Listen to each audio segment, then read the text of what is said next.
Gracias. Listo. Entiendo que ella se ve y se escucha bien. ¿Es así? Sí, doctora. Gracias. Me es muy útil la retroalimentación porque uno cuando queda ya viendo la diapositiva, ya de repente se siente solo. Pues sean todos nuestras colegas y nuestros colegas bienvenidos a este taller. Agradezco su interés, tomarse el tiempo para asistir a este evento en general de la Escuela de Verano que hace, algunos de ustedes ya sabrán, es la tercera edición. Eh, es un proyecto que nos entusiasma mucho al equipo, que como ya vieron, a Juan Martín, quien fue quien me presentó, a la doctora Carolina Santillán y a mí. Súper. Y nos es muy grato verles aquí. Yo voy a realizar en este momento una actividad con Hoy ustedes, fallecieron. para lo cual les voy a pedir que, pues, necesito su atención, no que casi plena, como dirían en mindfulness, en términos de que como es actividad, ¿no? Como es taller, habrá cosas que les pida que contesten. Les voy a pedir que tengan alguna hoja, alguna libreta, eh, o en el celular, en algún espacio que ustedes tengan en alguna aplicación, para que en algún momento de la sesión les voy a pedir que participen en el chat. Y entonces también voy a ir viendo cómo están ahí la asistencia, la participación. Me gusta mucho leerles porque provienen de contextos muy distintos. Esto me lo dijo la encuesta que aplicamos. Ahorita les voy a mostrar las gráficas. Y sé que provienen de contextos muy distintos, de roles muy distintos, que algunos son estudiantes que ya se empezaron a interesar sobre estas temáticas, estudiantes de licenciatura. Y vaya, o sea, este heterogéneo panorama me resultaba complejo a la hora de diseñar el taller, pero también muy desafiante e interesante. Em, pues algunos tendrán ya más experiencia de, ¿cómo decirlo? De investigación, otros estarán comenzando, otros que van a comenzar recientemente. Bueno, espero que les sea útil. Tratando de abarcar toda esa complejidad, pues le di forma a este taller. Siéntanse la libertad de ir escribiendo los comentarios en el chat. Al final vamos a revisarlos. Algunos se los solicitaré exprofeso, de acuerdo a lo que viene ahí en la presentación. Sin más preámbulo, como les comentaba Martín respecto a mi perfil, soy psicóloga social y mi interés ya desde hace varios años, yo calculo más de 7 años, se ha volcado hacia el análisis de la salud mental en contextos educativos. Entonces, digamos, me empecé a dar cuenta que escasamente se estaba analizando la salud mental, pero desde un contexto, desde una perspectiva social eh, y organizacional. Es decir, que nuestros colegas del área clínica eran quienes estaban haciendo las explicaciones, pero a mí me quedaban algunas interrogantes respecto a qué pasa institucionalmente, qué pasa en la sociedad, cómo se reorganizan algunas cosas a partir de que las universidades asumen estas responsabilidades y de ahí este interés. Ese es mi lugar de enunciación y creo que es bien importante que cada persona, antes de empezar cualquier tipo de proyecto, ya sea de investigación o no, tenga muy claro su lugar de enunciación. Es decir, identificar su formación profesional. Por ahí hay algunos micrófonos que están encendidos, les pido su apoyo. Identificar su perfil profesional, identificar su historia personal, creo que es como básico para poder iniciar cualquier proyecto. Los proyectos también hablan mucho de las cosas que nos dimos cuenta y por qué nos dimos cuenta, ¿no? Seguro que, por ejemplo, si alguien nunca pensó dedicarse a lo que se dedica, fue porque algo aconteció, fue porque algo sucedió que le empezó a llamar la atención. Entonces, déjenme que les muestre. Ay, ya salté diapositiva. Ajá. Estos son los, digamos, los lineamientos, los pilares que reconoce la UNESCO, la UNICEF, la Organización Mundial de la Salud. Gracias por silenciar ese micrófono que me estaba un poco distrayendo. Eh, Estos son los 5 pilares que reconocen la Organización Mundial de la Salud junto con la UNICEF de respecto a lo que implica promover y proteger la salud mental en contextos educativos. Seguro que a estas alturas de la vida ya identificaron que promover la salud mental en estos contextos supone ciertas características que, digamos, se aleja, pero no termina de soltar, lo que implica, por ejemplo, el trabajo clínico en un consultorio, ¿no? En un consultorio privado. Hay nuevos retos, hay nuevas consideraciones que en los espacios educativos de repente resultan novedosos y entonces justo esto es lo que también hay que contemplar para hacer proyectos en estos contextos. Em, pues implica crear entornos de aprendizaje propicios que promuevan la salud mental, implica garantizar el acceso a servicios de intervención temprana, lo que les han platicado a lo largo de estos 2 días mis colegas, ¿no? Que empiecen a trabajar en primer nivel para que los casos no lleguen hasta la atención especializada. Promover el bienestar de los docentes es muy importante. Es una de las inquietudes justo con la que comencé mis proyectos. ¿Quién cuida de quienes cuidan, no? Y después saltó ahí un libro del doctor Marín, apellida Marín, que si lo buscan así van a encontrarlo, se los recomiendo mucho, es Cuídate para cuidar de otros, ¿no? Miguel Marín. Y justo esta era una de las cosas que a mí me preocupaban. Bueno, ¿y quién cuida de los que cuidan? Estoy hablándoles del año 2019, cuando me empecé a interesar en esas temáticas. Posterior también, bueno, de los 5 pilares es mejorar la capacidad del personal docente para prestar atención, servicios de salud mental y garantizar una colaboración significativa. Les voy a adelantar algo. Este último es el más difícil de todos para cualquier proyecto, ya sea de investigación o cualquier proyecto de intervención. Garantizar colaboraciones significativas entre escuela, familia, comunidad, es de las cosas más difíciles. Eh, Y bueno, para ir comenzando la charla y la interacción, yo les preguntaría justo en esta dinámica, ¿por qué creen que este es uno de ah, de las dificultades, de este quinto pilar, de las dificultades más difíciles de rebasar? Pueden ponerlo en el chat y me podré enterar de lo que opinan ustedes. O igual alguien dice, no, no creo, ¿no? No creo que sea de las más difíciles. Desde mi perspectiva o en mi experiencia, esa es mi perspectiva, que este quinto pilar es el más difícil de sobreponer o de brincar. Hay mucho estigma, no se comparten los intereses, porque es trabajar con contextos y personas muy distintas.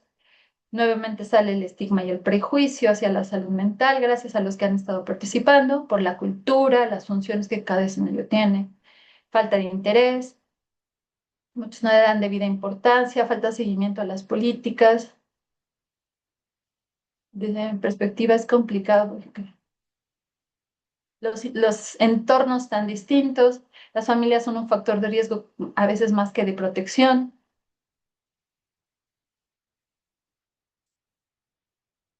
falta de interés, ¿no?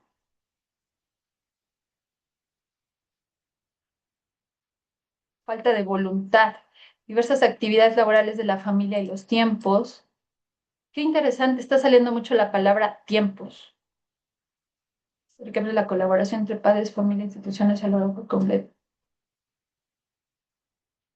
Cultura, costumbres, miedo va a ser juzgado, negación de problemática, desconfianza de actuar correctamente.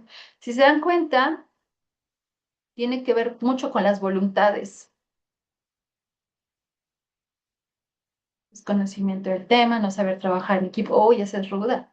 Entonces, coincido contigo, de repente el trabajo en equipo es todo un tema, por diferentes contextos, la familia en sí misma es compleja, los individuos, la familia no saben para qué, comunidades garantizar la seguridad, así, creer que quita el control, escuchar las perspectivas de otros. Qué interesante. Los liderazgos también, Alejandra. Como falta de información, falta de confianza, la función social de la familia no se comprende en sí misma, trabajar colaborativamente versus equipo, cada quien lo suyo, exacto. sea, de repente creemos que trabajar en equipo es dividamos el trabajo y cada quien se lleva su trabajo y ahí lo juntamos al final, cuando en realidad eso no es trabajar en equipo, ¿no?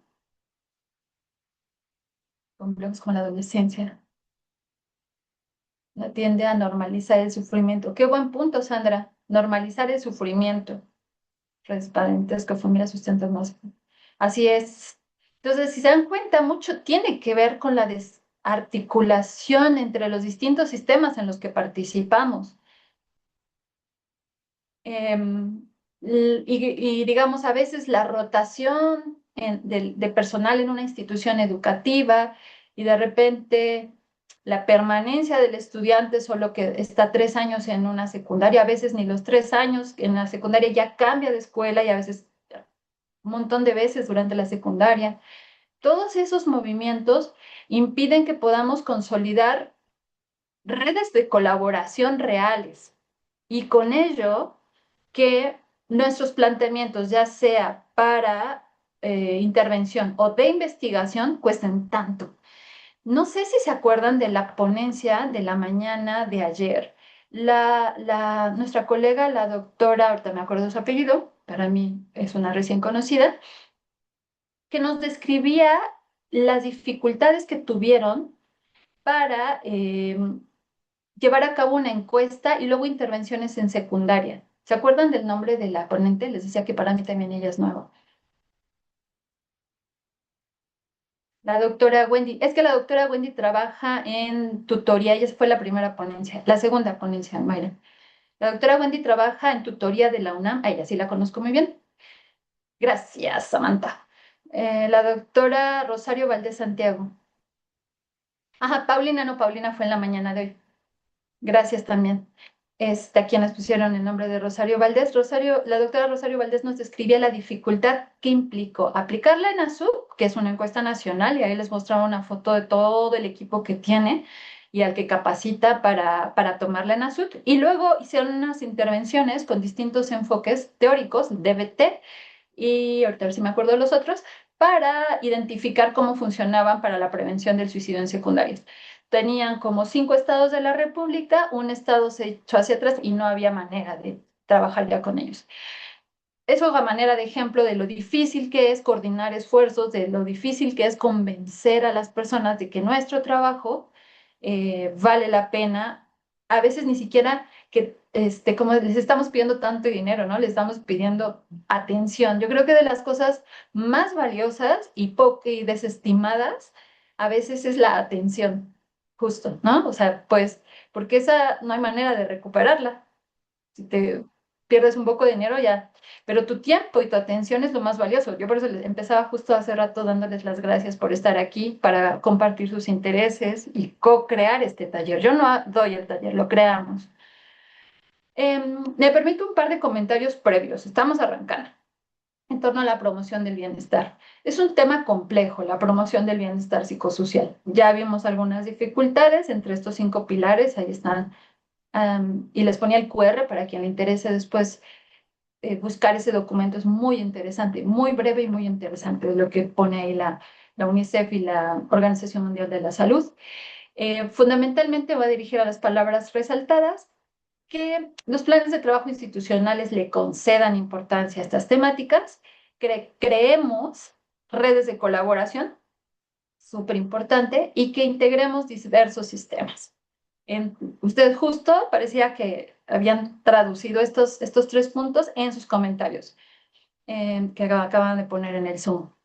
Crear redes, ¿no? Y que las redes integren estos sistemas y que se conviertan en políticas, no solo públicas, sino políticas dentro en el marco de la institución.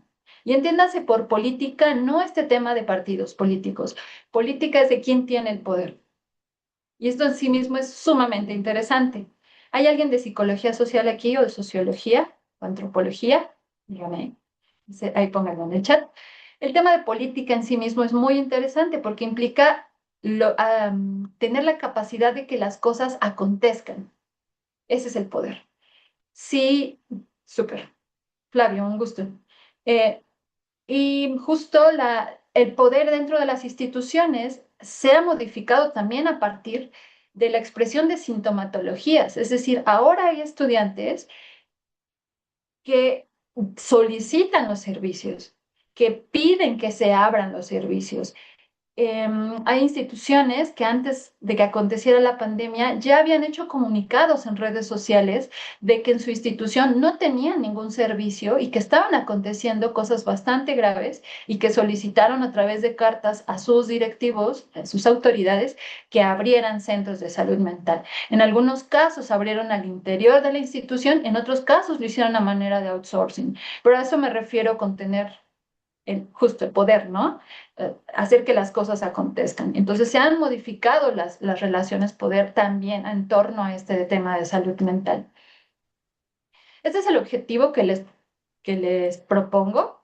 Se reciben comentarios. El objetivo que les propongo es identificar procesos de investigación y que conste que está en plural, procesos, porque no hay un solo camino. Se diseña a partir del fenómeno en cuestión. Para el análisis de este tema, que resulta apasionante para mí, la salud mental y bienestar psicosocial en contextos educativos. Revisaremos qué implica desarrollar las interrogantes, identificar el alcance, qué tipos de diseños se pueden usar, qué procedimientos implicaría y cuáles son algunos desafíos y logros que podrán ustedes también platicarme. Antes, a manera de comercial, en el futuro, a quienes trabajen en centros de salud mental como responsables, les va a llegar a sus correos esta encuesta nacional de centros de salud mental, la ENCESME, la cual es un honor dirigir, un honor para mí dirigir.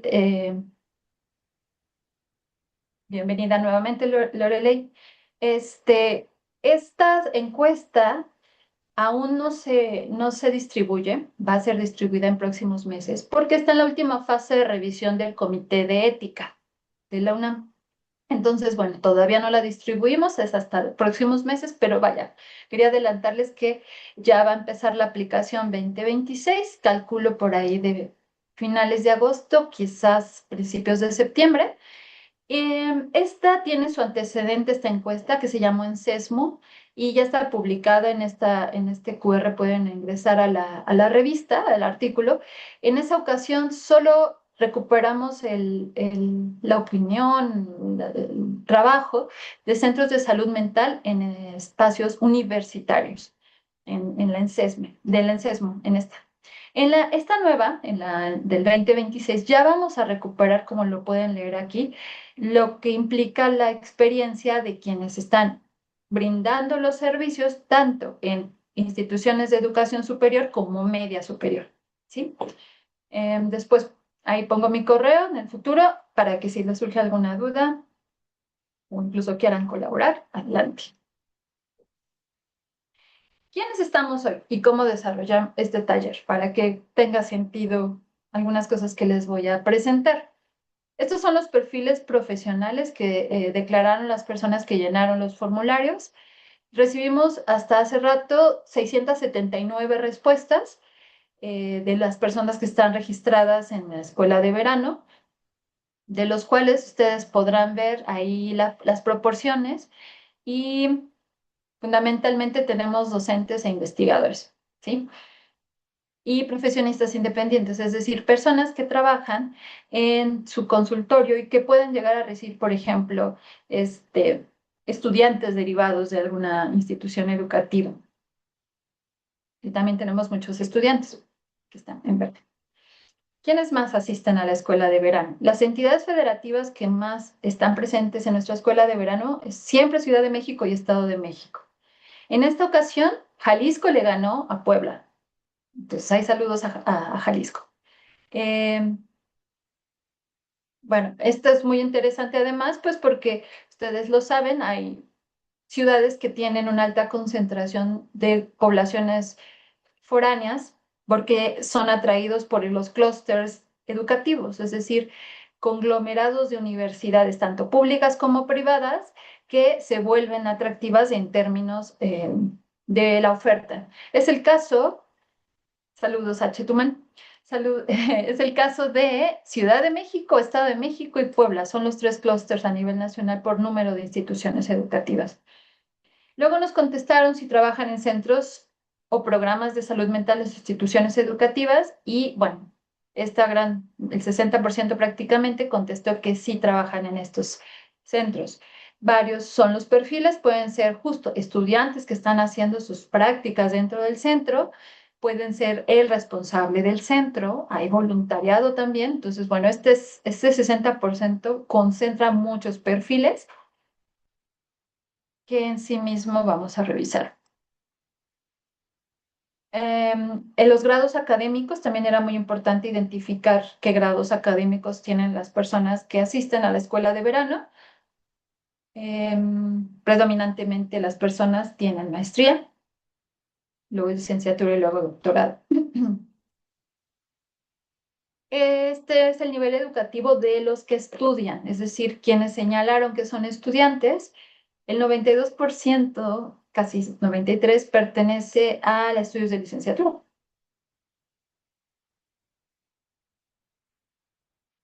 ¿Y de cuál licenciatura? Además, se dan cuenta, es una abrumadora mayoría, colegas, estamos en un 85,8% de psicología.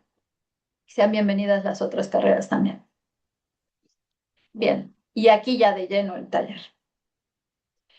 Primero implica la ética. Primero lo primero. No podemos, como profesionales de la psicología, comenzar ningún proyecto de intervención o investigación sin que tenga que haber pasado por un comité de ética. Ahorita vamos a ver qué anda con eso. Em, Estas son preguntas que le van a dar sentido a la charla. De hecho, después van a ver en la esquina inferior derecha este mismo cuadrito, pero hoy voy iluminando en el que nos encontramos. A manera de ejemplo, bueno, de guía, vamos a revisar qué investigar, para qué investigar, hasta dónde investigar, desde dónde y cómo. ¿Sí? Son las cosas que vamos a revisar hoy.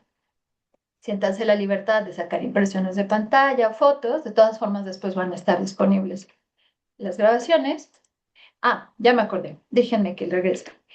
¿Por qué pone esta foto de una casa, de una cabaña en construcción, ¿no? En México no son muy comunes este tipo de construcciones, pero es más fácil mostrar esto que digamos, unas construcciones de cemento. En este caso, es muy claro cómo la madera, todas las piezas construyen un entramado, un tejido, donde cada pieza es bien importante. Hay piezas de distinto tamaño, de distinto grosor, eh, pero todas tienen un papel. Tú quitas una y se desestabiliza o incluso si es una pieza muy importante, se va a caer, ¿no? Entonces, desde mi perspectiva, estos procesos de investigación, cualquier proyecto de investigación, es un entramado entre estas preguntas, ¿no? De repente, uno puede, digamos, identificar que una investigación no empieza, dos investigaciones no empiezan igual. A los que han hecho más de un proyecto de investigación, seguro que se han dado cuenta que no surgen ni se desarrollan de la misma manera. Y también las piezas, y también cada experiencia es distinta, ¿verdad? Este es el tema de ética. Bueno, voy a pasarlo de manera muy breve porque me pudiese tardar mucho y no quiero. Hay que identificar la legislación nacional y les puse por eso aquí la Ley General de Salud en este QR y digamos, y analizar y adscribirse a los códigos éticos de nuestra profesión. El QR los direcciona al de la Sociedad Mexicana de Psicología, pero también existe el de FENATSIME y el de la APA. De hecho, los códigos mexicanos están muy inspirados en el de la APA. Cuando uno revisa el de la APA con cuidado, se da cuenta cómo se inspiraron en él. Vale la pena, aunque no se, vale la pena también adscribirse a alguna asociación, pero revisen con mucho cuidado cualquiera de ellos y hay que seguirlos, ¿no? ¿Qué implica además estar adscrito a una institución? Pues que la misma institución tiene su propio código de ética. Léanlos, conózcanlos, antes de empezar cualquier proyecto. De repente uno empieza en una institución y dice, ah, bueno, seguro que es igual que la otra. No, cada institución tiene una dinámica bien distinta. Tan solo les puedo compartir que trabajé en dos instituciones muy distintas y revisaba el, como el documento fundacional de cada una de ellas. Y yo decía, es que son dos planetas totalmente distintos. O sea, de verdad, revísenlos y verán cómo los proyectos también deben de estar adscritos en una lógica institucional, ¿no? Por eso a veces pueden llegar a topar con pared, porque probablemente el lenguaje institucional no resulta tan cercano, ¿no? Y si uno le encuentra el lenguaje, probablemente sea algo que se desatora, ¿no? Con las autoridades de una institución. Y posteriormente implica el dictamen de los comités de ética institucional, ¿no? Que a veces hay de carrera, a veces son comités de bioética general de todas las carreras, hay que identificarlos, hay que ver lo que implica, hay que pasar por esos dictámenes. Fácil no es, nadie dijo que fuera fácil, pero es nuestra obligación profesional, ¿no? Am, y esta creo que es la segunda diapositiva que tengo de respecto a los códigos de ética. Ah, no, ya me acordé, hay un par más. Es muy importante identificar que la revisión de un código no es a manera como de aprendérselo y de decir, ay, bueno, ya lo leí y que no me lo voy a aprender, ¿no? Tiene un montón de cosas que nos protegen como profesionales. Empezaré por esta última. En una investigación y en una intervención hay que identificar que el código se vuelve la protección para todas las personas que participan en esa situación. La porque también dictamina y regula cómo debe ser nuestro actuar y de las personas. Y también es importante justo que a las personas, llamémosle consultantes, pacientes, personas que participan en la investigación, también les dice que pueden esperar, que deben esperar. Por eso se hacen los consentimientos informados y los avisos de privacidad cuando uno hace un proyecto de investigación o de intervención. Em, Ahí ya podrán ir viendo qué implica que el código tenga esa función identificativa. Como profesionales de la psicología, identificamos cuál es nuestro ethos de la psicología, ¿no? De profesionales de la psicología. También declara los principios y valores que están sustentando ese código ético. También nos permite determinar, ay, me faltó la frase, ahí van a escuchar a mi perrito que está sonando. Determinar qué sí es y qué no es un dilema ético, por ejemplo. Hay gente que no sabe que estaba en un dilema ético. Entonces, te permite identificar cuándo hay un dilema. Metodológica y procedimentalmente te dice qué debes hacer.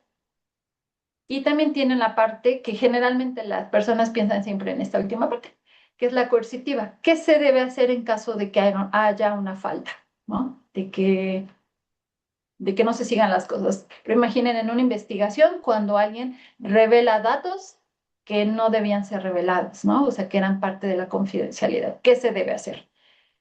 Hay un camino todavía grande por recorrer en términos de que esta parte. Pues porque no, en muchas de las normativas de los códigos que les acabo de mencionar, no son tan específicas. O sea, viene una generalidad y lo que se hace en esos casos es solicitar revisiones a los comités de ética para decir, bueno, y en estos casos, ¿qué se debe hacer, no? ¿Cuál será la responsabilidad y por lo tanto digamos, la multa, ¿no?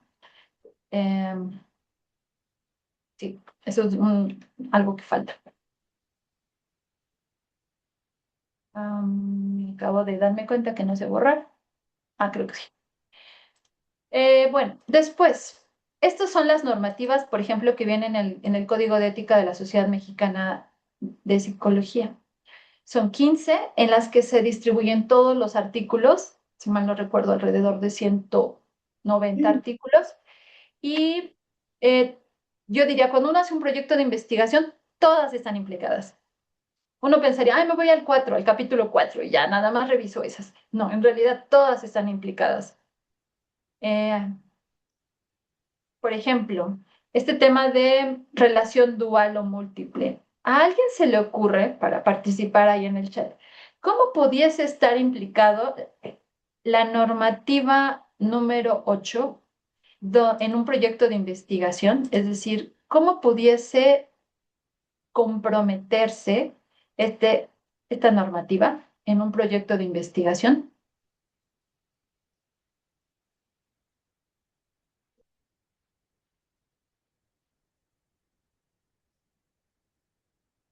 Así es, si es tu estudiante y tu sujeto de investigación, cuando el investigador es el mismo que él es el aplicador. En el de caso de que el investigador sea quien aplica, no hay una relación dual porque si es la persona responsable y capacitada de aplicar el instrumento, no hay ninguna relación dual. En el caso de que si es tu estudiante y sujeto de investigación, e incluso le metes más, más ingredientes como no le avisaste, ¿no? Pues justo es como de qué pasa ahí, ¿no? Tienes demasiadas relaciones conflictuadas, también conflicto de interés, Sí, ya para mí. relaciones financiadas con conflicto de interés, así es.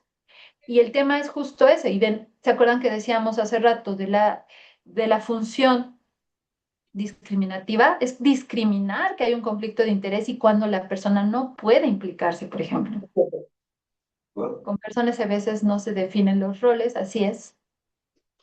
Por ejemplo, imagínense a alguien que es jefe de alguien y dice, oye, ¿no quieres trabajar en mi investigación? ¿Cómo? O sea, a ver, es jefe de alguien y va a ser su sujeto de investigación. Mm, no se puede. Personas y a veces no se definen, identificar los límites de elecciones para evitar algunos conflictos de interés. Así es. También en la parte de respetar, yo diría en esto los límites laborales, porque pudiera ser complicado hacer una investigación de un lugar donde tú estás laborando, porque si bien tú tienes acceso a toda la información, podría ser para uno muy fácil. Tomo esto y armo la investigación y ya.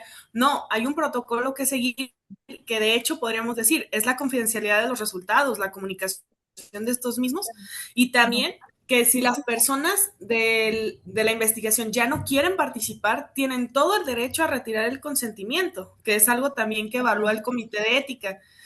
Tengo ujú, entendido que también todas las universidades tienen uno y si no, ahí se tendría que ver con las respectivas coordinaciones de las carreras para ver cómo se dictamina y cómo sería en una investigación. ujú. Así es, todas las universidades deberían tener uno o debería estar en formación.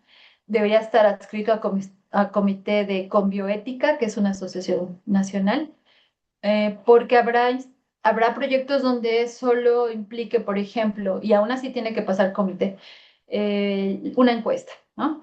Y habrá proyectos donde implique, por ejemplo, un trabajo interdisciplinario con, por ejemplo, psiquiatras, ¿no?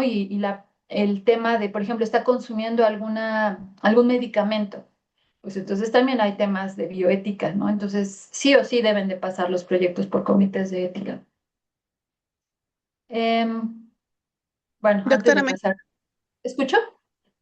si por ejemplo estás en un CECIT, en un bachilleres, en un CONALEP, y ahí, por ejemplo, no tenemos un comité de ética y deseamos hacer una investigación, ¿qué comité podría avalar la investigación? Todo un tema, porque debería estar adscrito a la institución a la que pertenece la persona, es decir, o el profesional, la profesional, debería tener un comité, ¿no? Lo más cercano en estos casos es justo la Sociedad Mexicana de Psicología o estar adscrito a una asociación y probablemente la asociación tenga un comité de ética. Sí, por ejemplo, recuerdo, bueno, hablando de temas de ética, aún no está en formación el comité, pero recuerdo que el CNIP, el Consejo Nacional de Enseñanza e Investigación en Psicología, estaba formando un nuevo código ético. Y entiendo que en el futuro también hablarían, a ver, o verían si van a hacer un comité, porque esa es una de las grandes ausencias en nuestro país. Si no es, si nuestra institución no tiene, se los digo por experiencia, porque antes de estar haciendo una estancia postdoctoral, a mí me tocó un poco hacer, como decir, bueno, entonces no puedo hacer ningún proyecto y estuve buscando dónde y no hay. O sea, no hay que una institución te diga, bueno, pues ven, ¿no? Aquí podemos revisarlo. Eso es una de las grandes ausencias. está para un análisis y hasta poder publicar algo al respecto, porque sí, así como lo comentan, no es fácil que todas las instituciones lo tengan, pero sí es ahora nuestra obligación, ¿no? Deberíamos tener. En el IMSS, por ejemplo, sí o sí pasan los proyectos por comités de ética. En el caso de que menciona la compañera, ¿pudiera ser incluso la SEP o estaría ahí más complicado? No sé si la SEP tenga comités de ética, creo que no. También sería un detalle. Y CENEIP, sí, de hecho, yo mi investigación, bueno, mi tesis de grado, mi tesina de grado, la hice en base a los códigos éticos y tengo entendido que sí CENEIP estaba realizando un código de ética y creo que lo presentaron en esta edición que tuvieron del CENEIP, creo en San Luis Potosí, yo no recuerdo dónde la tuvieron, pero sí presentaron como la propuesta. Sí, sí, yo también lo vi desde una asamblea que tuvieron en Puebla y así ya había visto que estaban haciendo un nuevo código y ya no supe bien si van a consolidarlo en comité.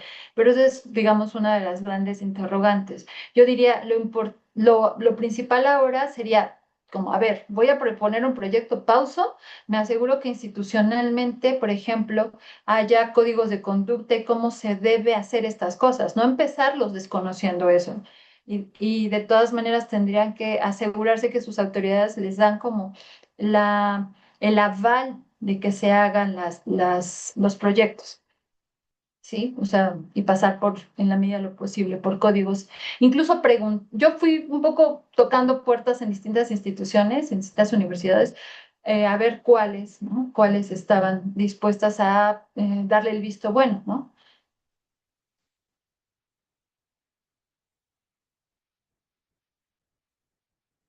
Ujú, ujú.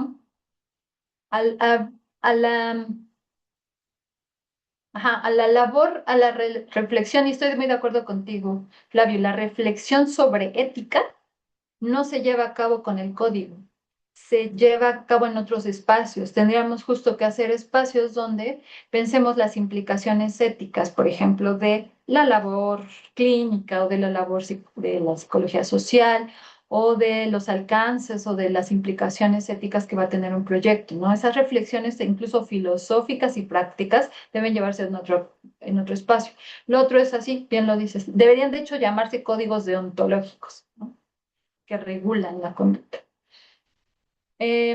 Como hace rato les decía, en esta parte inferior izquierda, derecha, van a ver en qué fase nos encontramos. Ahora pensemos en las preguntas de investigación.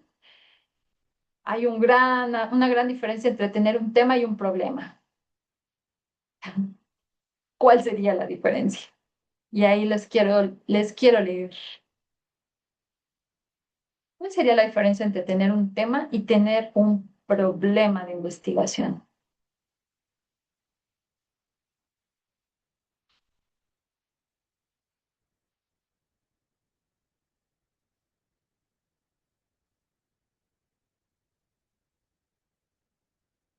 Un tema puede ser, por ejemplo, justo, ¿no? La salud mental en entornos educativos, ese es el tema.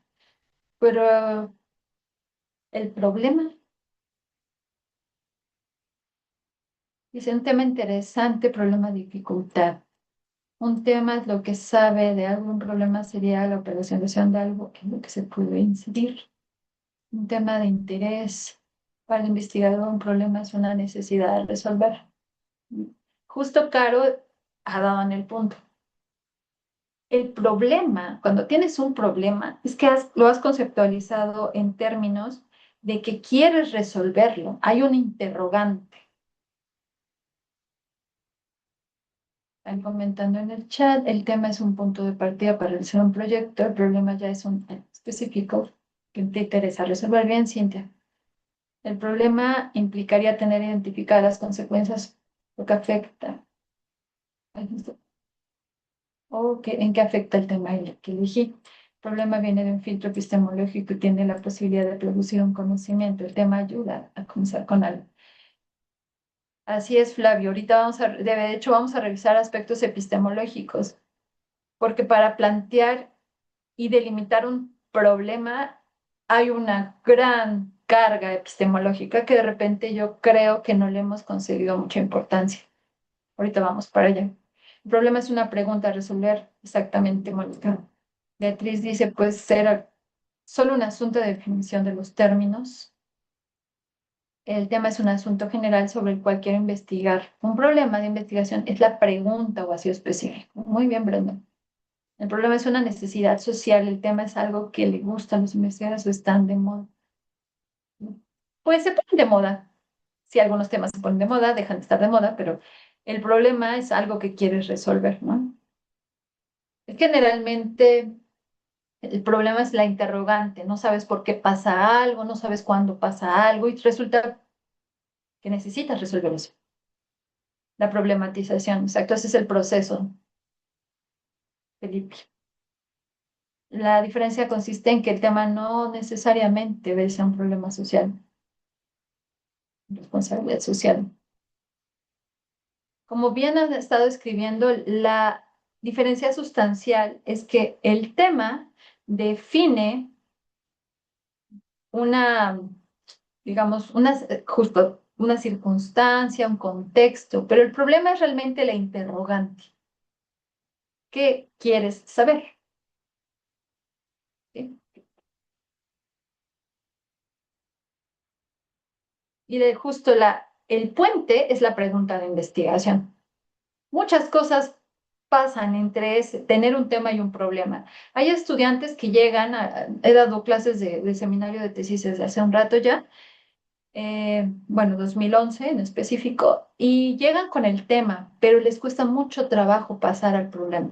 Esa parte de la problematización que decían hace ratito, ya no la ubican, porque muchas veces lo piensan en abstracto. Probablemente dicen, es que leí algo o vi algo y realmente es el tema, ¿no? Pero problemática no tienen, o sea, no tienen una pregunta. ¿Qué quieres saber? No sé, ¿no? Entonces, esta, digo, es una de las fases más complejas en términos de que hay que contemplar perspectivas teóricas, epistemológicas, hay que contemplar el lugar de enunciación de quién hace el proyecto. Por ejemplo, dos proyectos con la misma temática y la misma pregunta de investigación. Imagínense que por azares del destino, dos personas eligen la misma pregunta de investigación. La misma pregunta. Cada una hace su proyecto por separado, aún así no sale el mismo tema, no sale la misma tesis. ¿Por qué saldrían dos tesis tan distintas? Porque lo hacen desde aparatos críticos, un marco teórico muy distinto, porque su lugar de enunciación, su edad, hay muchos elementos que em, perfilan, le dan forma al proyecto. Entonces, hay estudiantes que luego me han dicho, estoy preocupada porque hay un estudiante que tiene una temática similar, pero el desarrollo en sí mismo del proyecto no pudiese ser ni siquiera cercana, porque son hasta aparatos críticos distintos, por muchas razones. Ahorita no voy a profundizar. En sí mismo este tema que nos reúne en esta escuela de verano es complejo. Hay que considerar estas implicaciones de este fenómeno complejo. Identifica sus contextos y su perspectiva. La promoción de la salud mental y bienestar psicosocial, como se lleva a cabo en Chihuahua, es súper distinta a cómo se lleva a cabo en Chiapas. eh, la edad que tienen ustedes, la carrera que estudiaron, muchos elementos perfilan que este fenómeno sea complejo. Y no por ello, por complejo no se entienda difícil, sino con muchas aristas, con muchas, ¿cómo podríamos decir? Sí, aristas, creo que es la palabra, que implica estudiarlas y conocer los límites también propios. De repente algunos temas éticos pueden llegar a vulnerar el código por creer que pueden hacerlo todo. Alguna vez a mi oficina llegó un estudiante y este estudiante era de medicina y me dijo, quiero hacer un proyecto sobre prevención del suicidio. Y entonces me dio el protocolo, eran pocas páginas, le dije, no te vayas, siéntate, lo revisamos. Cuando vi lo que estaba aconteciendo ahí era un eclecticismo teórico metodológico porque recuperaba de distintas teorías, de distintas perspectivas epistemológicas incompatibles eh, y, e instrumentos que tampoco eran compatibles. ¿Me explico? Entonces, ahí es donde notas que justo hay que reconocer los alcances disciplinares y conocer que hay posturas teórico-epistemológicas a las que te debes adscribir para no hacer un revoltijo de cosas, ¿no? Eh, Hay muchos de mis estudiantes en clases de tesis, hay un meme que les encanta que dice algo así como, me gusta el psicoanálisis, no, me gusta el conductismo, sobre todo la pirámide de Freud. Si se dan cuenta, hay un montón de paradigmas teóricos ahí, ¿no? Conductismo y una pirámide que en realidad es de Maslow, ¿no? Y Freud. Eso es un ejemplo del eclecticismo teórico metodológico, que de repente, digo, a manera, parece chiste que les encanta a mis estudiantes, no saben cómo me es útil este chiste para explicarles el eclecticismo, pero ahí es donde se demuestra justo que no puedes hacer una combinación, sí, claro, desproporcionada de enfoques teóricos. No puedes, no debes, ¿no? Pues ¿por qué? No es solamente no debes, pues porque si te vas a perder entre las explicaciones. O sea, ¿qué va de una explicación del psicoanálisis a justo, ¿no? Su opuesto, casi casi, los paradigmas comportamentales? ¿Dónde estás situado? ¿Dónde vas a situar tus explicaciones? Entonces, es muy importante conocer nuestros límites. En las preguntas de investigación hay que identificar si ese mismo fenómeno se presenta distinto dependiendo ciertas variables demográficas, psicográficas. Ahí hay un micrófono, porfa, les pido su apoyo. Y todas van a ser reconocidas. Gracias. Si me puedes apoyar, Martín, por ahí hay un micrófono. Es este fenómeno distinto cuando lo observas y cuando lo analizas, por ejemplo, en personas por ejemplo, de mayor de 18 años. Acontece distinto cuando esta persona tiene más de 65 años. En mi pregunta de investigación tiene que estar muy claro que estoy considerando esto. No debo de darlo por hecho. Por ejemplo, un ejemplo podría ser los trastornos ansiosos o depresivos, donde la edad implica ciertas sintomatologías, consideraciones que son muy importantes de tener en cuenta, ¿no? Entonces, si voy a hacer un estudio en uno o en otro, pues en mi pregunta de investigación debe estar claramente cuál es mi población y explicar ahí, ¿no? Cómo lo voy a contemplar. Esto pasa mucho. La palabra impacto me impacta.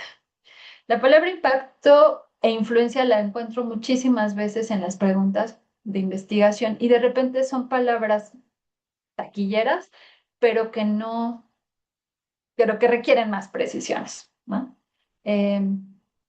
Si vamos a hablar de cómo una variable está correlacionada con otra variable y vamos a medir la dirección y el tamaño de la correlación, si es positiva, si es negativa y si es una correlación débil o es una correlación fuerte, pues usemos las palabras adecuadas, ¿no? Más que impacto, más que influencia, hablemos de correlaciones, ¿no? Eso sería en un estudio cuantitativo. En un estudio cualitativo podríamos hablar consecuencias ¿no? Hay pues, algunas imágenes, ¿no? Si vamos a estudiar el uso de redes sociales, bueno, entonces voy a correlacionar y ahí voy a operacionalizar cuántas horas pasa una persona en redes sociales y correlacionarlo con otra variable. Entonces, de repente hay justo palabras que no son precisas, pero que se encuentran uno mucho en algunas preguntas de investigación de personas que van apenas comenzando a hacer proyectos. ¿Algo pasó aquí? Hablemos de alcances. Antes de hablar de los alcances que existen, en la mañana la doctora Paulina Arenas nos comentaba que tiene un colega que trabaja en un seminario con ella. Yo he asistido a ese seminario y es experto en farmacología, ¿no? Porque es importante identificar los tratamientos psicológicos, pero también identificar las variables psicofarmacológicas. Nos decía que él hace investigación básica, ¿no? ¿Qué es esto de investigación básica?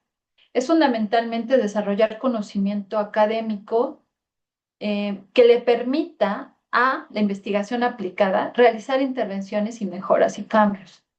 Entonces, por ejemplo, habrá quien desarrolle proyectos de investigación básico como el análisis de, por ejemplo, la sustentación teórica de algunas formas de intervención y que después en investigación aplicada hagan ya las, eh, el análisis directamente de cómo funcionan esas intervenciones. ¿Habían escuchado hablar de estos dos destinos? ¿Cuál les resulta más familiar? Dicen escribirlo ahí en el chat. Yo diría que ambas, doctora, pero Ujú. lo que he trabajado más ha sido bueno, ahorita estoy en investigación aplicada porque estoy en una maestría de psicología aplicada, entonces tengo que aplicar como esa parte de la psicología.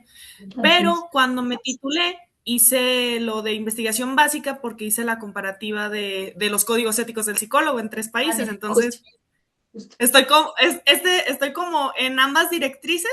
Creo que ambas tienen sus pros y ambas tienen sus cosas que a la gente le gustan y ambas tienen sus cosas que a la gente le quebran la cabeza.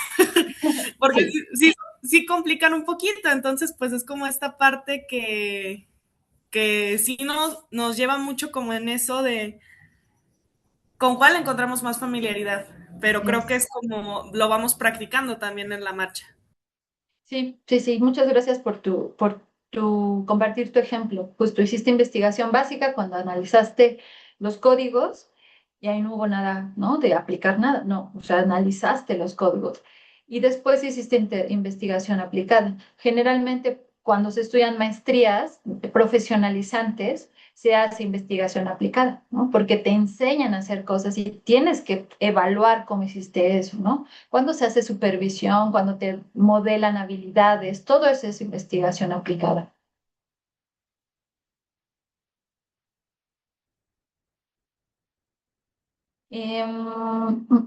Gracias por la participación. Ahora, en esta diapositiva mi intención era mostrarles, ahorita me pongo a revisar los comentarios porque veo que siguen llegando, mostrarles ejemplos de alcances. Es un tanto escueta la forma en la que se puede dividir los alcances de la investigación. Yo creería que se puede desglosar más, pero bueno, buena parte de la bibliografía lo, lo reconocen en estos cuatro grandes alcances. Hay muchas cosas que cuestionar aquí, pero bueno, ahorita vamos a revisar lo que hay. El exploratorio es cuando uno identifica algún fenómeno que ha sido poco analizado y que entonces uno se da la tarea de identificar y rastrear cómo está aconteciendo ese fenómeno. Este alcance exploratorio casi nunca va solito, va de la mano del descriptivo, porque si ya identifiqué algo nuevo, pues voy a describirlo. Voy a ponerles este ejemplo de que está ahí abajo en el cuadrito. Cuando se reportó el síndrome del burnout por primera vez, pues empezó a delimitar que acontecían, hice síndrome y no es patología y no es enfermedad, ¿no? Que estaban aconteciendo cierto número de sintomatologías que tenían cierta correlación y se empezó a determinar cuáles eran las características y particularidades. Ese ya sería descriptivo, ¿no? Pero bueno, cuando uno analiza fenómenos desde otra perspectiva teórica que no se había analizado, sería algo exploratorio, porque puede ser justo, este fenómeno ha sido analizado desde esta perspectiva teórica, pero es novedoso en términos de que no se habían hecho explicaciones desde esta otra perspectiva, ¿sí? Les decía, este exploratorio casi nunca va solito. Ahora, casi siempre va de la mano con este descriptivo. El descriptivo es enunciar las características de ese fenómeno. Por ejemplo, identificar buenas prácticas y campañas de divulgación de salud mental o realizar un tamizaje por cortes generacionales. Otro ejemplo sería una evaluación de un programa. Eso sería algo descriptivo. Ver, aconteció de esta manera, ¿sí? Luego, en términos de alcance correlacional, muy importante, no confundir, antes de explicarlo, correlación con causalidad. Ahorita al final de la charla les puedo compartir un pequeño videíto donde explica la diferencia, porque si ahorita me voy al ejemplo me voy a perder. Pero ojo, no es lo mismo, yo casi que pondría correlación y no es igual a causalidad, ¿sí? Es muy importante. Muchas veces escucho que cuando explican algunas cosas, algunos estudiantes pueden confundir esta, ¿no? La correlación con la causalidad. Lo que uno busca en este tipo de alcance es identificar la relación estadística entre dos variables. La dirección, si es positiva o negativa, y qué tanta fuerza tiene. Una correlación perfecta es un 1, sale una correlación de un 1, es una correlación perfecta. Y una correlación baja, pues sería 0.0001, por ejemplo, ¿no? Eh, También el signo que nos sale ahí en las pruebas estadísticas, si esta correlación es negativa, sale un -1, es una correlación negativa perfecta. Es decir, cuando sube esta variable, la otra baja. Es decir, más horas de sueño, baja la sintomatología depresiva, por ejemplo. Es una correlación inversamente proporcional, donde subiendo una variable, la otra se reduce. Entonces, por eso es tan importante decir, voy a evaluar la dirección y la fuerza de la correlación. Entonces, les puse este ejemplo, pero también está este de correlacionar la ingesta de alcohol, donde yo tendría que operacionalizar. ¿Qué voy a considerar como ingesta de alcohol? ¿No? Si voy a utilizar un test que mida, hay un test, a ver si me acuerdo del nombre, creo que se llama PEPS. Si alguien se acuerda, por favor, póngalo aquí, que evalúa con ¿qué será? Menos de media hora. Creo que se llama Pepsi. Pepsi, sí. ¿Cuánto consumo de alcohol tienen? O si incluso conocen alguna otra prueba de consumo de alcohol, por favor, póngala ahí. Y entonces te da un puntaje y te dice, por ejemplo, consumo, no, no hay preocupado, ¿no? No preocupante. Consumo moderado o consumo demasiado alto, ¿no? Preocupante. Te da por el puntaje que obtienen las personas que lo aplican, está operacionalizado para arrojarte en variables cualitativas cómo se encuentra el consumo de alcohol. Y lo podrías correlacionar, por ejemplo, con sintomatología depresiva, que también tendrías que operacionalizar y buscar un test con el que estás pensando, evaluarlo, ¿no? Entonces, por ejemplo, no es lo mismo situarse en un contexto de comportamentales, bueno, enfoque comportamental, y evaluarlo, por ejemplo, con el inventario de depresión de Beck. Exactamente, era el audit. Gracias. Es que había un estudiante que estaba aplicando el audit y el PEPS, ¿sí? Y entonces era. Gracias, Samantha. Gracias, Marisol. Eh, y sí, entonces es muy importante identificar ahí qué tipo de variables quiero correlacionar y me va a reportar la investigación, el nivel de la correlación. Y el más complejo de todos, y si yo decidiese utilizar este alcance, tendría que pasar por todos los otros. Si yo escojo el alcance explicativo, es porque yo ya exploré, describí, correlacioné y ahora quiero explicar. O sea, no puedo llegar y decir, ay, voy a explicar. No, mi proyecto realmente contempla los otros alcances. Porque lo que hace es, este alcance identifica las causas y consecuencias. Sé por qué acontecen las cosas. Mi proyecto está dando las respuestas de por qué está pasando algo. Por ejemplo, determinar la efectividad de intervenciones basadas en evidencia científica. Todo un tema. ¿Por qué? Porque no solo identifico cómo fue brindada la atención, sino identifico otras variables asociadas que están ahí permitiendo la efectividad y que puede ser no necesariamente la intervención, puede ser, por ejemplo, aspectos familiares. En el núcleo familiar están pasando cosas que reditúa o mueve la manera en la que tiene efectividad la intervención. Entonces, es los alcances más complejos. Cuando un estudiante comienza a hacer la tesis, yo no recomiendo este alcance, pues porque tienes que antes pasar por los otros, entenderlos, y esto es de los, digamos, ya conoce el fenómeno e incluso tiene capacidad para aportar modelos explicativos, que no es, se dice fácil. Bien, todo el tema, un tema. Vamos por aquí abajo les ponía que vamos por la perspectiva teórico-epistemológica. Como la mayoría pertenece a la psicología, les puse aquí un par de definiciones, tanto de la APA como de la Facultad de Psicología de la UNAM, respecto a lo que hace nuestra, o cómo definen a nuestra profesión. Si ustedes hicieran o si ustedes plantearan un proyecto de investigación, ¿desde qué disciplina lo harían? Porque hay quien pudo haber estudiado la licenciatura en psicología, pero luego pudo estudiar sociología y luego antropología. O pudo empezar por enfermería y luego estudió psicología y luego estudió, no sé, administración de instituciones de salud. Esa forma en la que complementamos nuestras formaciones es bien interesante. ¿Desde cuál disciplina plantearían ustedes, haciendo alusión a esta que dice aquí práctica, desde qué disciplina plantearían ustedes un proyecto de investigación?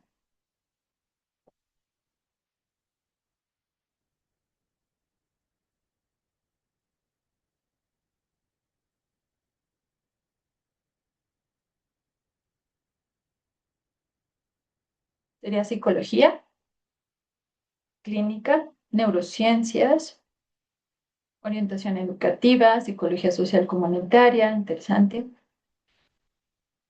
Psicología.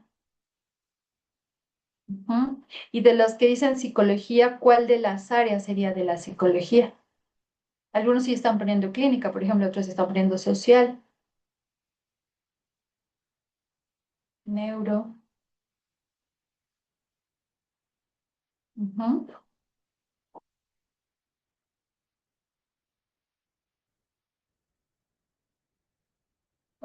Ujú. Comunitario. Eso es muy interesante identificar cuál sería esa puerta de entrada disciplinar. Enfoque sistémico.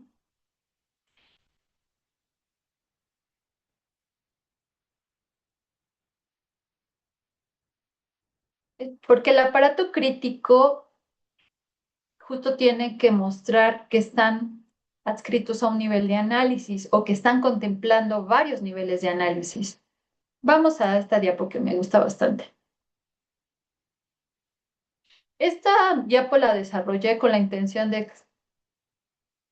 explicar justo que cuando uno analiza este tipo de fenómenos complejos, requiere todo un entramado, como les mostraba al inicio la casita hecha con los cimientos de madera, con armazón de madera.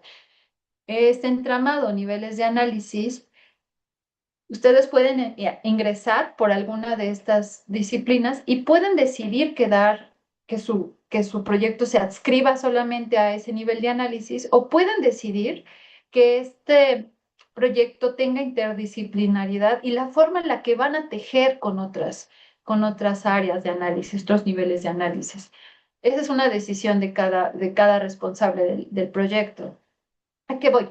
Que cuando uno, por ejemplo, ingresa por la psicología clínica, no necesariamente se debe quedar ahí. O sí, ya cada quien lo decide, porque cada nivel de análisis tiene aparato crítico distinto. ¿A qué voy por aparato crítico? Pues un lenguaje, lo ponemos como en términos de marco teórico, ¿no? Marco explicativo.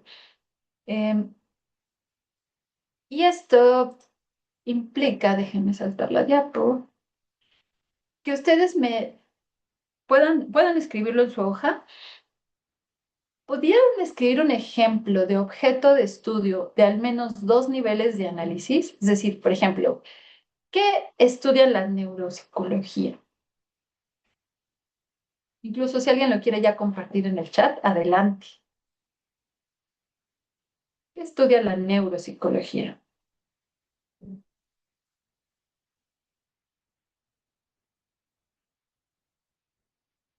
La, la disposición de estas áreas de la psicología o de estos niveles de análisis no es fortuita, está hecha a manera, me imagino que algunos ya pudieron darse cuenta.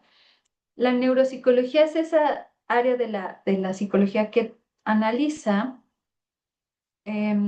procesos, las funciones, las partes Es un poco como la mente y el cerebro, esa diada tan interesante. Gracias. La relación entre el cerebro y la conducta humana, la relación que se da entre las neurociencias y el comportamiento, cómo el cerebro y el sistema nervioso influyen en la cognición, las emociones, la relación entre el cerebro y la conducta, estructura anatómica del cerebro, fenómenos psicológicos, la conducta, la violencia, el nivel de análisis psicológico y su relación con los procesos de la mente y la producción de la conducta, procesos cognitivos. Exactamente, les decía, esa diada me encanta entre mente y cerebro. Si uno abre el cerebro, no está la mente. Uno dice, ¿dónde está? ¿No? Obvio no dice eso, ¿verdad? Pero esa diada es la que analiza la neuropsicología y sus objetos de estudio, como ustedes ya los fueron poniendo, las funciones cognitivas, la conducta, ¿no? El impacto, ajá, están poniendo ejemplos de objetos de estudio, de cómo se llevan a cabo ciertos procesos de manera prácticamente, o sea, su objeto de estudio más pequeñito, ya me corregirán los neuropsicólogos que estén presentes, la neurona, o sea, y toda la red que se hace y la electricidad que corre a través de nuestros cerebros. Para que ustedes me estén escuchando en este momento, están aconteciendo un montón de funciones en su cerebro. Ahora, a nivel, si esto fuera un Google Maps, la neuropsicología sería como a nivel de cancha, diríamos. O sería como bajar, ¿han visto Google Maps? Que uno puede ver el globo terráqueo, puede ver los continentes, los países, el estado de la república, los vecindarios. Han jugado con Google Maps. Después del vecindario puedes ver tu calle y después de la calle puedes ver a la fachada de tu calle y hasta las personas que pasaban por la calle. Yo creo que la neuropsicología justo sería el nivel zoom máximo, zoom in, donde puedes justo estudiar, por ejemplo, la depresión o trastornos a nivel de lo que acontece, ¿no? en un electroencefalograma, por ejemplo. Eh, o si, por ejemplo, las alucinaciones auditivas de una persona son producto de una calcificación dentro de su cerebro, ¿no? Entonces, ese nivel de análisis puede estar tejido con otros niveles de análisis. Ahora vayamos al nivel clínico. ¿Cuál es el objeto de estudio del nivel clínico?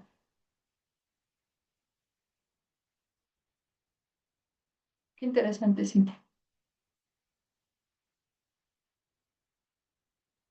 ¿Cuál es el objeto de estudio de la psicología clínica? Diría que el ser humano en su composición y los factores que lo rodean, porque incluso tomando en cuenta, vamos a tomar un caso hipotético, dos hermanos empiezan a ir a consulta, los dos no tienen la misma perspectiva, no tienen las mismas problemáticas y esto puede ser por cuestiones de comportamiento, cuestiones de adaptación, uh, cuestiones incluso biológicas. Ahí tomamos neuropsicología. ¿Qué tal que uno de ellos tiene bipolaridad y los papás no lo saben y por eso están teniendo estas conductas de castigo con él? Entonces, el sujeto de estudio del área clínica es el humano, o bueno, podemos decirlo, la persona en sí y lo que la rodea. Los factores ambientales, personales, de apoyo, las conductas, todo esto que la rodea y cómo él reacciona a eso y qué es lo que la ha llevado a reaccionar de esa forma. Podríamos hablar ahí incluso de estrés postraumático. Ujú, ujú. Así es su historia personal, o sea, justo su historia personal, pero también su personalidad, su perfil, ¿no? Sus emociones, sus ideas, sus narrativas, su historia. Incluso pensemos en el enfoque sistémico y las interacciones con la familia, el grupo, digamos, desde un enfoque podría ser la suma de reforzamientos que ha tenido, los castigos, los procesos psicológicos, como está abriendo aquí Ulises, y conductuales asociados al malestar emocional, las emociones, exacto, trastornos, bienestar, diagnósticos. Así es, como el nivel de análisis ya no es la neurona, subimos el zoom, salimos un poco del nivel de la fachada de la casa y nos vamos un poco hacia arriba y observamos conductas y para conocer la raíz de las conductas no podemos juzgarlas desde fuera, necesitamos la perspectiva subjetiva. ¿Qué sería la psicoterapia si no le preguntaras a una persona, ¿no? ¿Por qué reacciona de tal manera? No puedes juzgar desde afuera y creer que conoces y sabes por qué está haciendo de esa manera, ¿no? Eh, si cambiamos el nivel de análisis, vamos a ver, por ejemplo, la psicología que ahí ponerla es un poco arbitrario, les decía, desarrollé esto para explicarlo, pero alguien podría decir, oye, que la psicología de la educación o el desarrollo no podría ser abajo de la psicología clínica, seguro, o sea, se admiten hay innovaciones. El zoom out que yo hago es un poco comprender qué pasa cuando la persona se enfrenta hacia contextos educativos formales, ¿no? Todas las implicaciones de estudiar la conducta en entornos educativos, ¿no? Ahí estaríamos hablando, por ejemplo, del análisis sobre trastornos del aprendizaje, sobre conductas asociadas justo al aprendizaje incluso de narrativas de la persona hacia su educación y su aprendizaje. Me quiero ir un poco rápido para llegar al tema de los diseños y después escucharles también. ¿Quién me dice qué objetos de estudio son aquellos de la psicología organizacional? Por ahí alguien comentó que era del área organizacional. E incluso cómo tienen mucho que decir los psicólogos organizacionales a raíz de la salud mental en entornos educativos.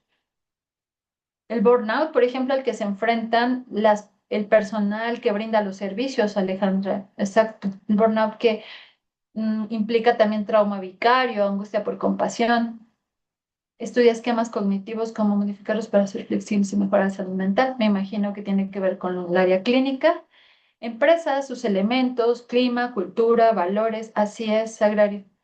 Incluso yo les diría, una de mis cosas que me llamó mucho la atención, de las cosas que me llamó mucho la atención en las instituciones educativas, era cómo las instituciones educativas, llámese universidades, tenían una cultura en torno a la salud mental.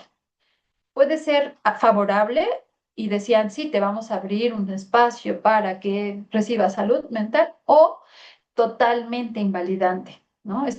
La cultura se crea a través del lenguaje, la cultura laboral, la cultura organizacional. Em, Psicología ambiental en el trabajo, relaciones sanas, jerárquicas, trabajo en equipo, resolución de conflictos, motivación, satisfacción, comportamiento humano, entorno laboral y organizacional, Ulises, porque también, por ejemplo, a veces en español, eh, ¿cómo se dice? Ay, usamos el concepto psicología organizacional como si fuera laboral necesariamente y de repente justo nos damos cuenta de que hay un número de organizaciones, instituciones que no son necesariamente trabajos, ¿no? No empleo.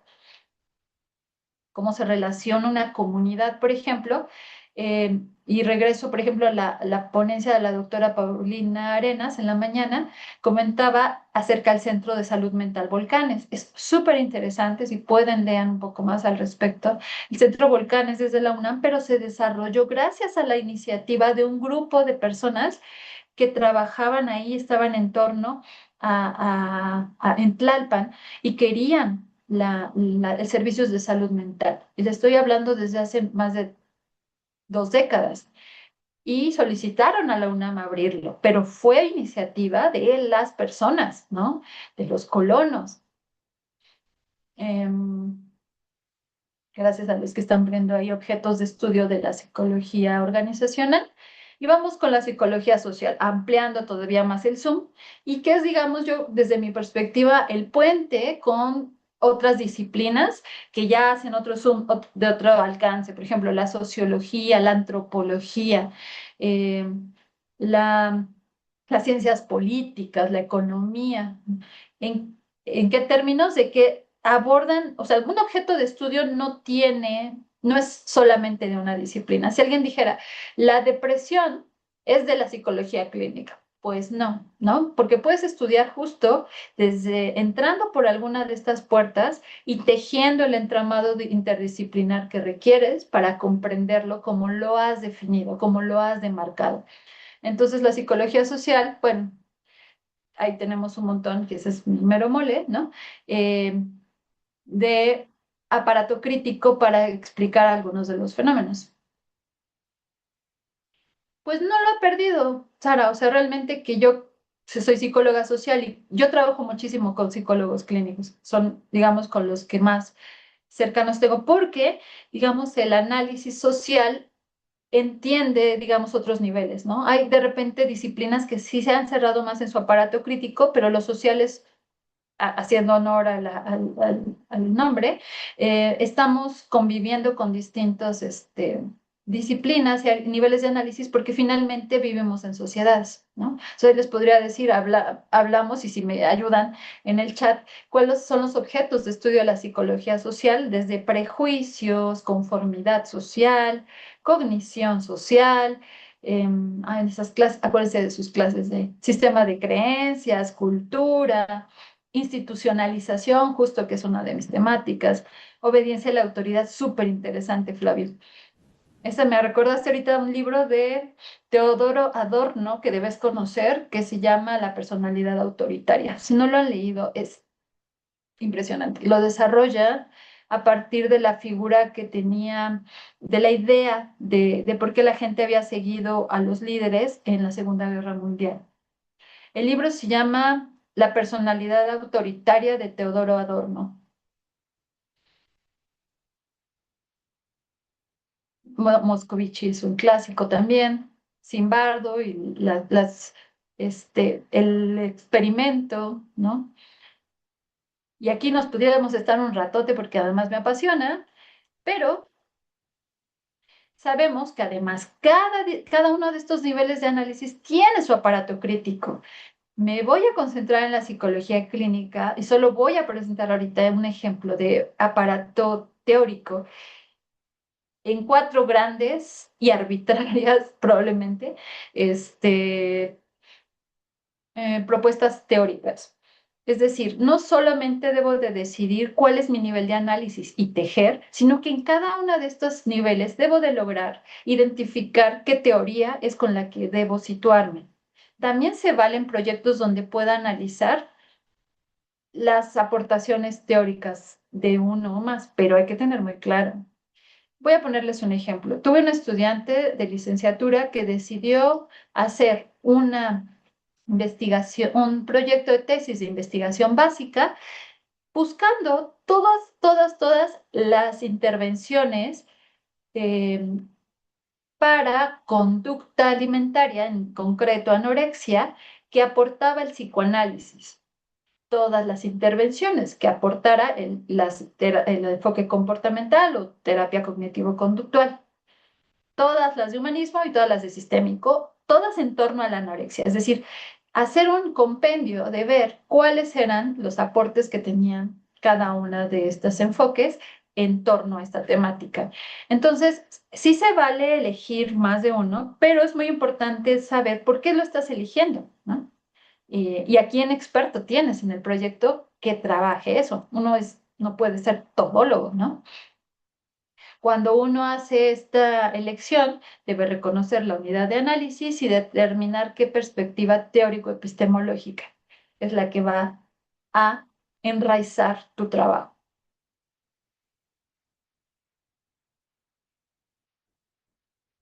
Este es un ejemplo. Si yo decidiera hacer un proyecto donde recupero la Enviare, la Viare, que es esta encuesta que hace el INEGI para bienestar autorreportado, son encuestas que tienen un alcance entre psicología social y sociología y me va a dar un panorama amplio y me va a mostrar desde ese Zoom, desde ese Google Maps, probablemente como si viera yo a términos de municipio, pero eso no me va a explicar por qué, por ejemplo, alguien se siente bien, ¿no? Ya a nivel subjetivo, ya necesitaría bajar varios niveles de análisis y ocupar un aparato crítico propio de otro nivel para poder entender por qué se sienten las personas de tal manera, ¿no? Véanlo y traten de identificar a su estado de la República en esta gráfica, le llaman gráfica de Matatenas, donde cada dimensión, si ustedes entran a la página del INEGI, hasta pueden jugar con las matatenas, quitando algunas y viendo el valor de las otras, ya más analizado. Vean, por ejemplo, dónde se encuentran sus estados y tratemos de identificar, ¿no? Si ustedes creen o coinciden con esto.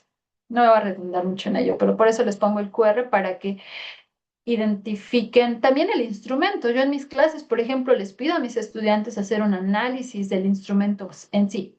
O sea, vean el instrumento, juzguen el instrumento. ¿Qué harían distinto? Si alguien llega a tu casa y toca y dice, oiga, vengo del INEGI, le vengo a preguntar si usted ha estado deprimido el último mes, por ejemplo, no semestre, el último mes.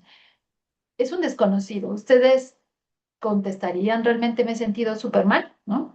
Hay sesgos, claro. Entonces, ¿cómo la investigación, otras investigaciones futuras logran dar luz en esos puntos ciegos, por ejemplo, ¿no? Por eso no se parte de cero, hay que conocer lo que hay antes. Hablando de paradigmas epistemológicos, algo que les decía que era la raíz de cualquier proyecto, tengo la experiencia de que a lo largo de los años me he dado cuenta que de repente el objetivismo es el que prima, mm, la gente inmediatamente lo piensa, pero que hay que identificar si realmente es el con el que ustedes coinciden, ¿no? No voy a redundar mucho en ello. Yo les pediría revísenlo, véanlo con cuidado. Para cada uno de estos paradigmas epistemológicos hay también metateorías, hay también teorías en las que plantear un proyecto desde una u otra perspectiva teórico-epistemológica hace la gran diferencia. Entonces, ¿cómo decirlo? Voy a dar solo un ejemplo. Si yo planteo mi proyecto desde el pragmatismo, de hecho es un paradigma que predomina mucho en Estados Unidos. Tenemos también, está acordando que tengo de hecho un libro, ahorita se los muestro. ¿Qué implica esto? Seguro que les suena conocido a algunos que el enfoque comportamental de tercera generación esté basado en el pragmatismo. Quizás no lo sabían, ¿no? O en el contextualismo funcional. Entonces, esto es súper importante. Son las raíces filosóficas de nuestra práctica, de por qué estoy haciendo así las cosas. ¿Por qué a la persona le pregunto, por ejemplo, la función de qué pasa después, ¿no? Si uno hace, a los que son terapeutas de la tercera generación de terapias contextuales, si alguien le pregunta a un consultante, ¿y qué pasa antes? ¿Y qué pasa inmediatamente después? Sabrá que lo que está de fondo es el pragmatismo y el contextualismo funcional. Por eso les invito, este es el libro que les recomiendo, es de Nelly Patricia Bautista. A pesar de que es de investigación cualitativa, analiza todos, analiza también el objetivismo, que es muy cuanti, pero les recomiendo mucho identificar qué implica situar desde uno o desde otro paradigma un proyecto, pues porque hace la gran diferencia eso, ¿sí? Si desean, después podemos regresar a esto, pero se los quise mostrar. Y ahora sí, vamos al meollo de este taller, los diseños de investigación. Ahí sí les va a tocar ahorita escribir. Estos son los más habituales, los más frecuentes, diseños, tanto cualitativos como mixtos o cuantitativos. En mi experiencia son los que más usamos los psicólogos. Hay más, ¿sí? Pero ahí identifiquen si se encuentran más familiarizados con uno u otro. En mi experiencia, las personas casi siempre identifican los experimentos ¿no? Y los enfoques de investigación, acción, participante son como los que más tienen, eh, son más famosos. Pero también hay que identificar, bueno, que hay implicaciones de cada uno de estos diseños. También vienen explicados en este libro de V. Flick, que es que les puse aquí abajo, Introducción a la Investigación Cualitativa, y también en Nelly Patricia Bautista, los cualitativos. Y los quantis, hay un libro que a mí en lo particular me gusta mucho y es la edición que tengo de Fred Kerlinger, que analiza o explica los diseños cuantitativos. Y los mixtos en sí mismos son todo un tema. En sí mismo no es como de pensar que es media naranja, como de si son mixtos, entonces tengo la mitad y la mitad. Pues no. Y a continuación los presento, que son los más complejos. Yo por eso dije, bueno, seguro que aquí ya conocen tanto los cuales como los quantis, pero vamos por los mixtos. ¿Qué implica la triangulación concurrente? Que están pasando las dos cosas al mismo tiempo. Así lo pondría. Hay recolección y análisis de datos y resultados, quanti y quali al mismo tiempo. Después se fusionan y después se interpretan. Concurrente porque pasan al mismo tiempo. ¿Sí? Entonces, si se dan cuenta, son del mismo tamaño, pasan al mismo tiempo y ya, digamos, se fusionan. Diseños explicativos secuenciales. En estos pasa sí o sí primero lo cuanti.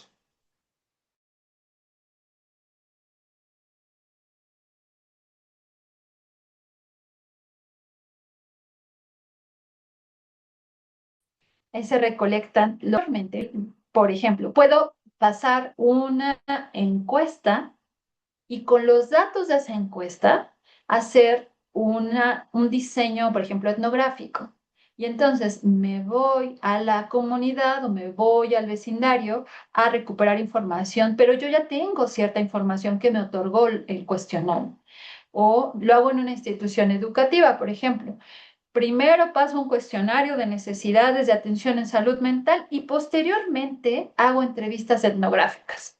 Las entrevistas etnográficas son muy particulares porque son literal como 3 preguntas y no es que te lleves a la persona a una oficina y le dices, aquí te entrevisto durante media hora. No, lo puedes entrevistar, obvio le pides su consentimiento y que te firme y todo, pero puede estar justo en la cafetería tomando, no sé, o esperando. Hay quien ha hecho las entrevistas etnográficas esperando el bus, por ejemplo, el autobús.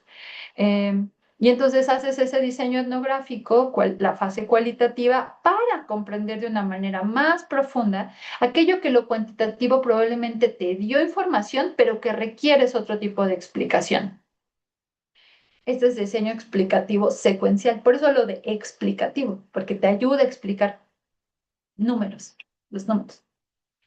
Hablemos del diseño exploratorio secuencial. En este caso, primero va la fase quali y después va la fase quanti. Generalmente se hace énfasis en esta primera fase. eh, y en esta, por ejemplo, te da como, es exploratorio porque te da un panorama amplio en términos cualitativos. Por ejemplo, grupos focales en la fase quali. Haces grupos focales con distintos estudiantes, por ejemplo, 80 personas divididos en 10 grupos focales y te otorga una información de, por ejemplo, ¿qué opinan tus estudiantes sobre tus servicios de salud mental? Probablemente la primera barrera sea, es que todos hablan o tienen un lenguaje como negativo del servicio. Es que no te atienden, te tardan mucho. Entonces ya te da un panorama un poco como de ver cómo están siendo recibidos los servicios de salud mental. Y segunda fase, cuantitativa, porque ya puedes hacer por ejemplo, una escala de actitud, ¿no? Donde evalúes cuantitativamente y te ayude a comprender el fenómeno en cuestión, ¿sí? Eh, Dicho sea de paso, el, digamos, el peso explicativo de uno o de otro puede variar. Yo aquí los puse del mismo tamaño, los rectangulitos, pero si ustedes dicen, no, mi fase quali va a ser literal muy reducida, es muy pequeña, qué sé yo, 2 semanas de aplicación de grupos focales o de entrevistas etnográficas y después una fase cuantitativa que va a durar tanto tiempo, ¿sí? Entonces, esta decisiones las toman ustedes. Eh, la, el alcance. todo justo es lo que ustedes encontraron como problema de investigación. Oye, no están llegando las personas, oye, no están siguiendo la adherencia terapéutica, oye, no sé, nuestras autoridades nos han dado inversión, pero algo está pasando no sé, hagamos un diagnóstico organizacional como proyecto de investigación, ¿no? De cómo estamos utilizando los recursos, ¿no? Dentro del centro. Entonces ahí estos alcances ustedes determinan el peso explicativo que le quieren dar, o sea, cuál fuente. Estoy viendo algunas preguntas, ahorita las contesto. Por ejemplo, el libro de Bautista es investigación cualitativa. Aquí, ay, espérame, que me salte algo. Decía yo, me está faltando algo.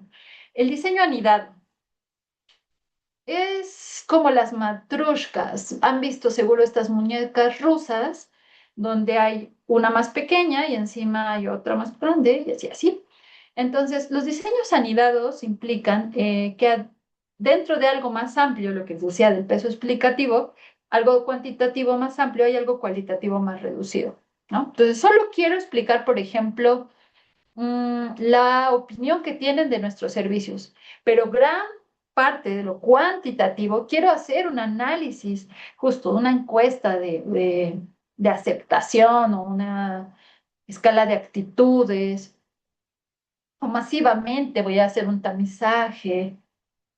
Entonces, bueno, ese no contesta, o sea, se dan cuenta, está anidado, también puede ser como un pequeño nido de ave y adentro un huevo, ¿no? De una ave en la que justo estén participando algo pequeño cualitativo. También puede ser al revés, ¿eh? Una pregunta constante a mis estudiantes. Oye, ¿puede ser algo cuanti dentro de algo cuanti? Sí.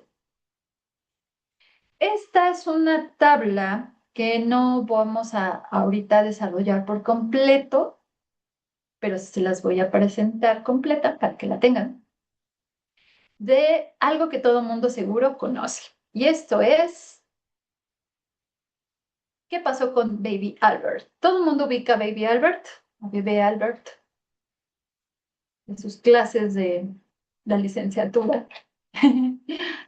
¿Se acuerdan? Todo un tema ético, ¿eh? Toda una historia truculenta.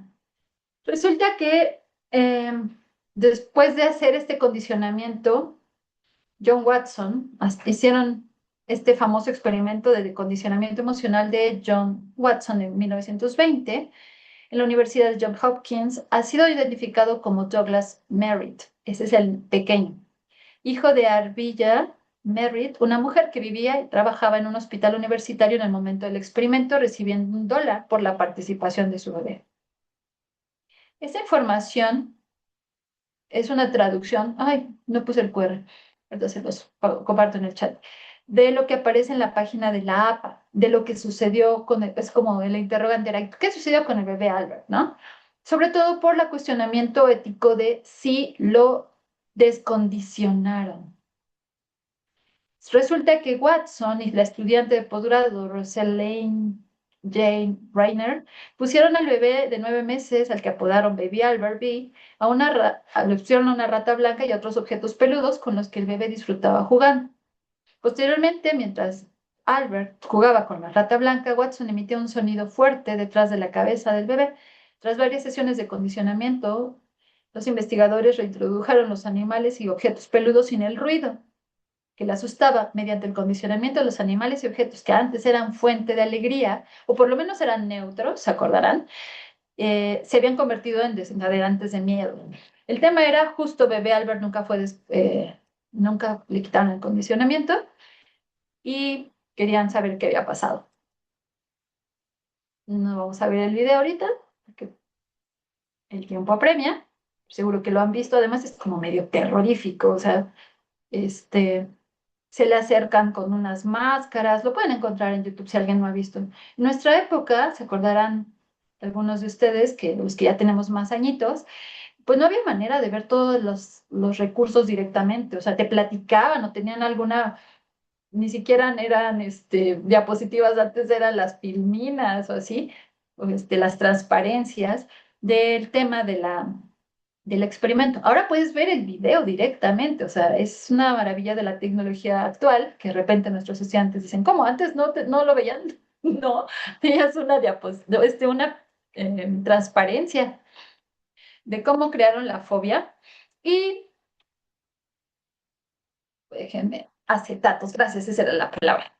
Y algo que les recomiendo, y ese es el ejercicio que es este ejercicio, que ya un poco se los mostré ahorita, es, no hay mejor forma de aprender a investigar que desarticular o desarmar una investigación. Es decir, en este caso, si yo les dijera, ¿cuál creen que es la pregunta de investigación del proyecto que hizo Watson? Eh, uno ahorita pudiera parafrasear y decir, creo que era esta la pregunta de investigación. Pero el ejercicio que yo normalmente invito a mis estudiantes a hacer es literal ir a los documentos que publicó Watson respecto a este experimento, que ojo, no es un experimento puro. Eh, a ver quién dice, si se acuerda qué tipo de diseño es. No es un experimento puro. Y después de haber leído los documentos, tratar de encontrar, a veces es clarísimo que el investigador te dice, la pregunta que teníamos es esta, y te lo dice así, te lo da como dicen, fácil. A veces no, a veces hay que tratar de encontrar, bueno, ¿qué se estaban preguntando? ¿Cuál fue su diseño de investigación? ¿Cuáles eran sus variables independientes? Así es, no tiene grupo control, pero no es experimento. Tampoco es cuasi. ¿Cuál era la hipótesis? ¿Cuál era la población? ¿Cuáles son los elementos del ambiente? ¿Cuál había grupo control? ¿Grupo experimental había? ¿No? ¿Cuál era la perspectiva teórico-epistemológica? Un alcance exploratorio, sí. Acuérdense, alcances son exploratorio, descriptivo, correlacional y explicativo. Es un caso único. Muy bien, Mónica. Resulta, y ahí les va la tabla, a mis estudiantes les hago leer todo el proyecto y así. Luego con varios textos, no solamente con Watson, lo hago también con justo con la personalidad autoritaria de Theodor Adorno, y se puede hacer con muchos textos. Y generalmente busco los que son más antiguos porque en esos no te lo dan tan fácil. Ahora, si tú llegas a un artículo científico, a una revista, ya está todo, te dicen, es la pregunta, estos son los objetivos, estos fueron los objetivos, esta fue, no sé qué, ya todo está fácil, pero antes no era tan fácil. Sí se puede hacer con los trabajos de Piaget, Mónica. Sí. De hecho, también les hago a mis estudiantes que me digan qué teoría quieren explicar. Y me han mostrado cada variedad tan preciosa de análisis porque buscan, se ponen, si es, algo son buenos los chicos de licenciatura, son stalkers por naturaleza. Yo les digo, aprecio mucho eso. Y les digo, busquen, rastreen a Piaget, busquen todo lo que encuentren. Y entonces lo que hacen es justo rastrear elementos del entorno, cómo hacía su trabajo, quién estaba presente, cuáles eran las consignas. Cualquier teoría puede ser susceptible de ser analizada, así con estos criterios. A mí justo a mí me lo enseñaron hasta el doctorado a hacer. O sea, nos dijeron, este texto, uno súper complejo, no tenía ninguna de estos apartados, no había nada, o sea, literal tenías que leerlo y releerlo y releerlo. Y dices, ¿dónde está para lograr sacarlo? Entonces yo les recomiendo mucho este ejercicio. Se los voy a mostrar. Eso lo voy a brincar. Me quedó mi tablerita. Algo pasó, permítanme. Aquí está. Es que a la hora de brincar la de bebé Albert, brincaba también esto. Bueno, está en inglés porque el original está en inglés. Pero bueno, la pregunta de investigación puede ser un niño condicionado, puede ser el miedo, puede ser condicionado el miedo a un animal en un niño cuando aparecen esto al mismo tiempo que un sonido fuerte. Es decir, podemos terminar condicionando al niño este miedo. ¿Se podrá transferir esto a otros animales u objetos? Aquí va el diseño. El diseño es un ABAB de un caso único. La variable independiente, se acordarán y estarán de acuerdo conmigo. ¿Cuál es la variable que manipulaba el investigador? Era el sonido de un wok o de un metal que sonaba con un martillo. La variable dependiente, es decir, ¿qué es lo que sucedía cuando activabas el sonido fuerte? Era el miedo. La hipótesis justo es la base y la raíz del condicionamiento clásico. El condicionamiento clásico puede condicionar al pequeño Albert a temerle a cosas que normalmente pasarían sin darles miedo al niño. Es decir, él no le tenía ningún miedo a la rata blanca. Ellos terminaron condicionando ese miedo. La población y la muestra, niños, y decidieron trabajar con un niño que tenía, algunos dicen 9, otros dicen 11 meses. A ver, voy a leer que veo en el chat.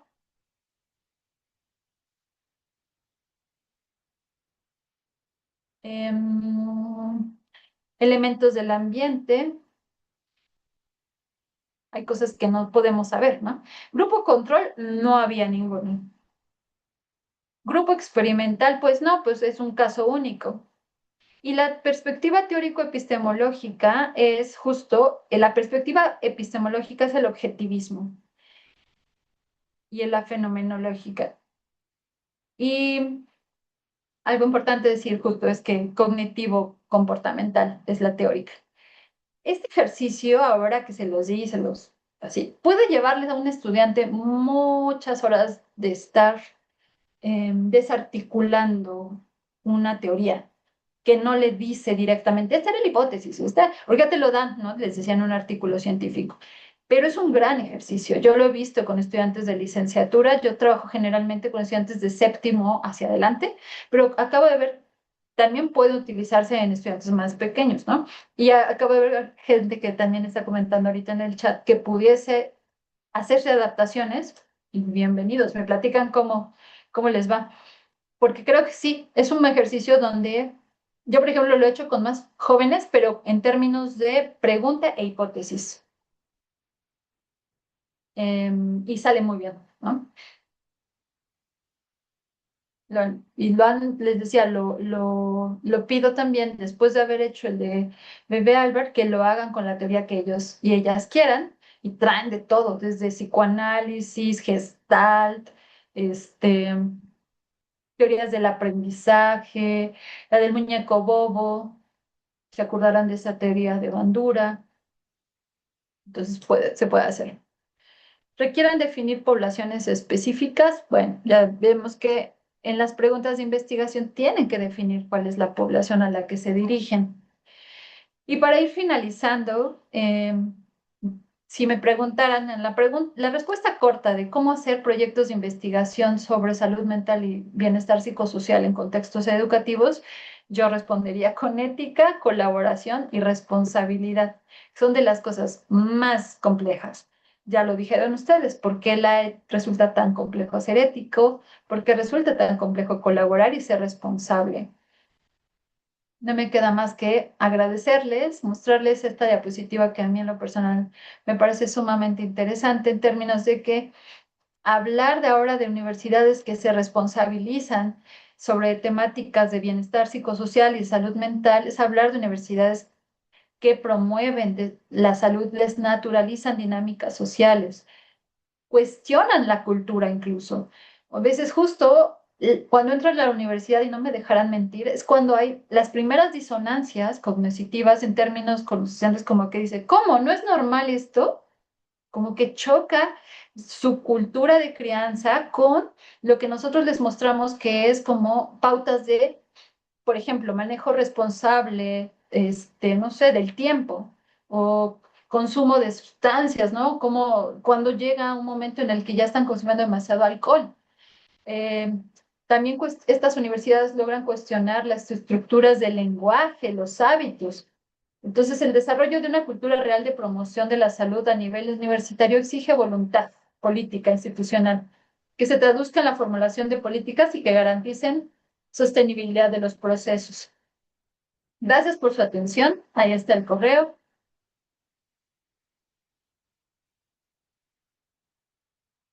Y quedo atenta a ver si hay alguna duda.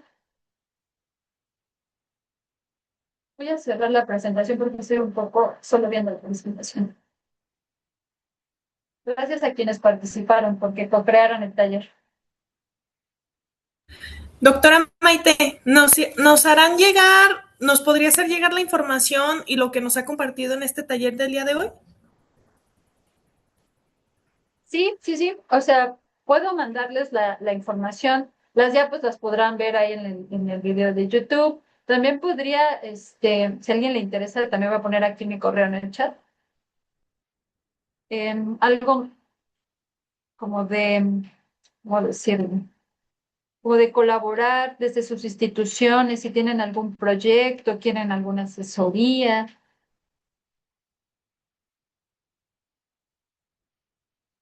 Ahí puse el del chat mi correo.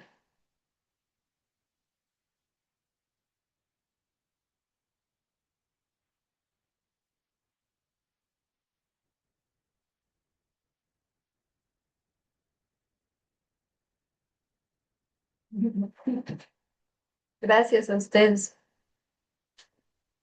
Voy a ver si hay dudas. No sé si Martín esté por ahí, que me pueda decir pues, si fue, Por ahí hubo alguna. Fernanda Ocadiz tiene la manita alzada y después Alma Muchas Teresa gracias, Tella. Martín.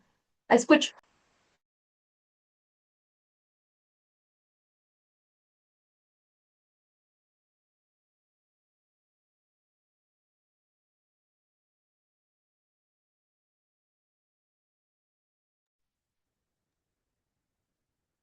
Aún no escucho.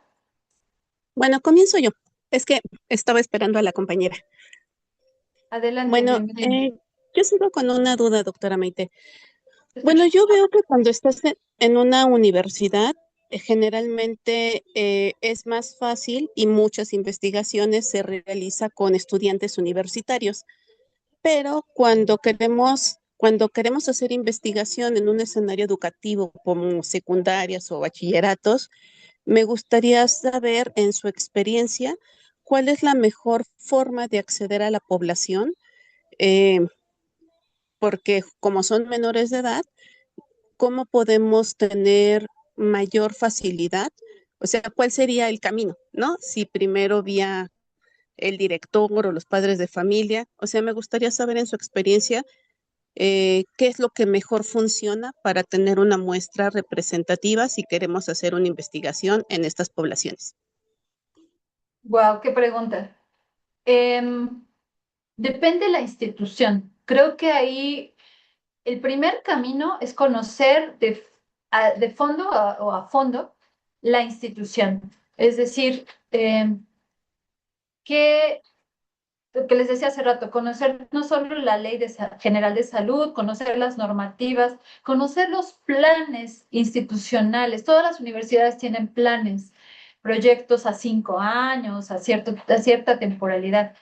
Entonces, lo que yo les recomendaría primero o de inicio sería eso. ¿Por qué? Porque son las prioridades a las que le va a conceder presupuesto, le van a conceder importancia las autoridades. Es decir, no, si queremos incidir, tendría que empezar por lo que ya está planeado y después también tratar de incidir en los planes futuros, ¿no? Pero de inicio o sea, voltearía a ver eso porque hay muchas instituciones que están preocupadas por la salud mental, eso está muy bien, porque están sensibilizadas, y buscaría también, o creería, que los proyectos que planteemos respondan a esas necesidades que uno escucha cotidianamente, de verdad que eh, hace nada más falta sentarse en la cafetería para escuchar que los jóvenes dicen, comentan cosas, o que los profesores se quejan cosas, o que en una junta de academia pasan cosas. Yo creería que los proyectos deben de emerger de esa necesidad, de esa, digamos, como declaración de incomodidad, como de algo falta, ¿no? Valdría la pena que hubiera aquello, valdría la pena que se hiciera aquello otro. Porque si no, si uno empieza al revés, que yo a veces veo que algunos espacios empiezan a decir, ay, vamos a aplicar este test, ¿por qué? Porque lo conocemos, porque lo tenemos. Eso es como un camino que, pues, no está llenando una necesidad. Nuestro compromiso es con las personas y con el desarrollo de su bienestar. Entonces, creería que lo ideal es conocer la normativa que nos da estructura y que hay que identificar esas necesidades que tienen y que nuestro trabajo va para allá, o sea, va a resolver eso, ¿no? Entonces, así empezaría. Posterior para contestar esa o cerrar esa pregunta, yo creería que hay, sí, claro, hay un montón de proyectos que agarran estas poblaciones cautivas, y bueno, me gusta el nombre, este, las poblaciones que están en las instituciones, y habría que ver si es lo mejor, ¿no? Porque más que representatividad en muestras, a veces lo que hace falta es justo la especificidad que te puede dar. Por ejemplo, eh, Mónica, este, por ejemplo, te muestra que los, la forma en la que se está presentando la sintomatología de consumo excesivo de alcohol en estudiantes de una carrera es bien distinta por las particularidades a otras carreras. Tiene una función bien distinta. Entonces, por ejemplo, esta carrera, los estudiantes consumen en exceso porque, ¿no? Y hay algo con sus carreras que puede estar ahí relacionado. Entonces, creo que yo me iría primero por estudios que hacen este tipo de sondeo, de qué se requiere, qué se necesita. Hablo con el director, hablo con los estudiantes, hablo con los responsables de las mesas de estudiantes, por ejemplo. Y aquellos estudios que buscan este tipo de muestreo representativo, yo lo he visto mucho en términos de tamizajes, o sea, como hace rato también lo platicábamos con Paulina en la mañana. Proyectos que lo que les interesa hacer este análisis de cortes generacionales y identificar, en el mejor de los casos, no sé si las instituciones tengan el presupuesto para hacerlos, este análisis longitudinal, ¿no? De va a ir viendo cómo va pasando, qué pasa con esta sintomatología cuando ya está en tercer semestre, cuando está en quinto. Lo que yo he visto es que no son tan comunes porque implica mucho presupuesto, ¿no? Por ejemplo. O sea, ya ahí es cuando se hace como entre lo deseable y lo posible, ¿no? La representatividad como para qué, ¿no? Ya lo difícil es justo que con el tamizaje hagas algo, ¿no? Y que después tengas la capacidad logística para evaluar qué hiciste, ¿no? Espero haber contestado, pero creo que es como a grandes rasgos lo que yo he visto en las investigaciones, en los proyectos, en estos contextos.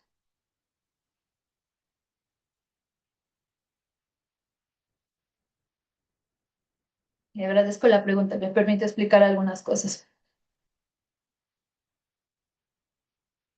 A quienes están preguntando respecto a la asistencia, se registra automáticamente en el Zoom.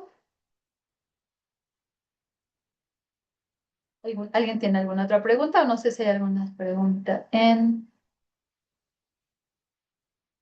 el chat?